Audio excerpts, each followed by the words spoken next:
Survivors and sufferers of post-traumatic stress disorder. As Phil Wilmington reports, professionals will be driving thousands of kilometres to highlight what our emergency service and military personnel go through. This convoy is being described as a benchmark, a watershed in terms of raising awareness of PTSD in the Australian community.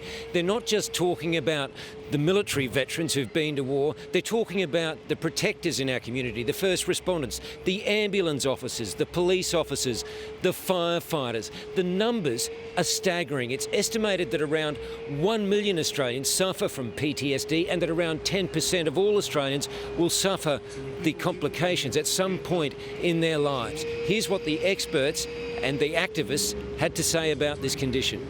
A range of people know that they're experiencing difficulties but don't recognise that it might be PTSD.